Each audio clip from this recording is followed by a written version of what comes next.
The Federal Executive Council has approved a downward review of examination registration fees for the Joint Admission and Matriculation Board (JAM) Senior Secondary and Basic Education Certificate. The JAM fee for the UTME has been reduced from 5,000 naira to 3,500. The secondary education fee charged by NECO is now 9,850 as against 11,350 naira, while the basic education certificate by NECO is reduced from 5,500 to 4,000 naira. Also, the Senate has approved the establishment of 10 new higher institutions across the country. The Senate also said that the approval of the establishment of the institutions was in line with the policy to establish polytechnics across the nation. The approved institutions include Federal Polytechnic Cabo, Federal Polytechnic Dauda, Federal University of Education Aguilera, National Institute of Construction Technology and Management, and Federal Polytechnic ICOM, among others. Joining us in the studio to discuss these issues arising is Dr. Peter Ogudoro, an educationist. Thank you very much, sir, for joining us. It's my pleasure. More higher institutions with the myriad of problems in the education sector. We keep churning out graduates with no jobs. Is this the solution? Perhaps the 10 new institutions? Certainly, we are increasing our problems, and we actually do not lack the capacity to educate our children at the higher education level.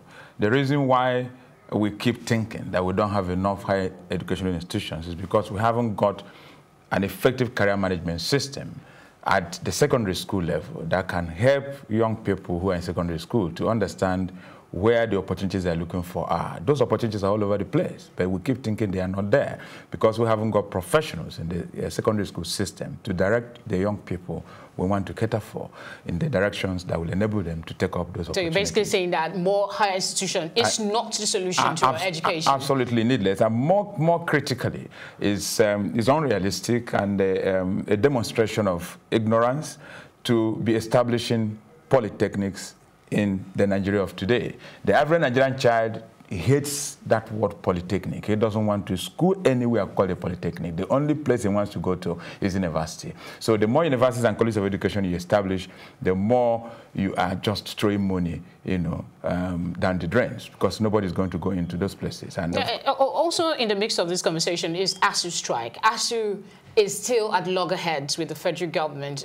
Do you think that this might in some way distract the government from, focusing on the issues, the real issues with the education sector as it affects the ASU strike? Certainly, sometimes you wonder how our leaders, come about the decisions they take. You haven't got enough money to pay the people who are already in your employ, and you're establishing more universities and polytechnics that will make huge demand on your financial capacity. And so it's very, very, it's funny, it's not realistic, it's incredible to believe that people who have gone to school themselves are the ones who sit down and create this and try to create new institutions. Probably just because they want to impress their constituencies that, look, I have been able to attract a polytechnic to our town, I have been able to attract a university.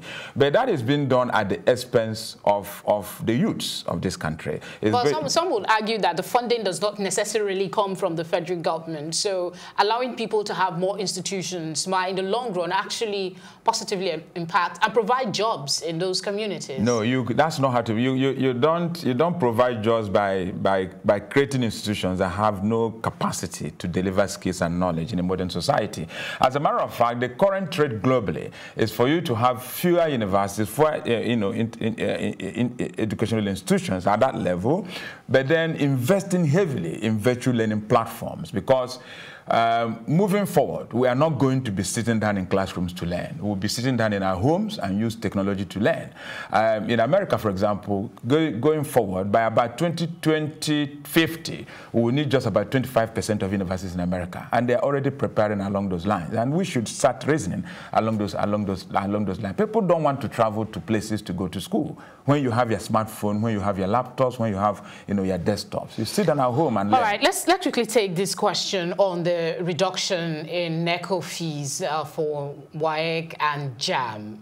What are your thoughts, especially with the economic situation? Some actually say it's a political gimmick because we're already approaching the elections. What are your thoughts on the reduction? Well, if it's a political gimmick, I think that's a good one. I'm happy about that. But that's indeed the way it should be, because annually we process about 2 million young people through our secondary schools. And basic economic theory tells us that the higher the number of units you are taking care of, the lower should be the unit cost of operation. And we know that in recent times, JAMB is remitting about 7.5 billion naira, to the federal government coffers, meaning that they're taking money from the poor and giving it to the rich, who do nothing that helps the poor. And this is a response to the clamor coming from the poor for the fees to be reduced. So it's not a favor done to the young people. It is the way to try and reflect the realities on the ground. Thank you very much, sir. We appreciate you coming. It's my pleasure.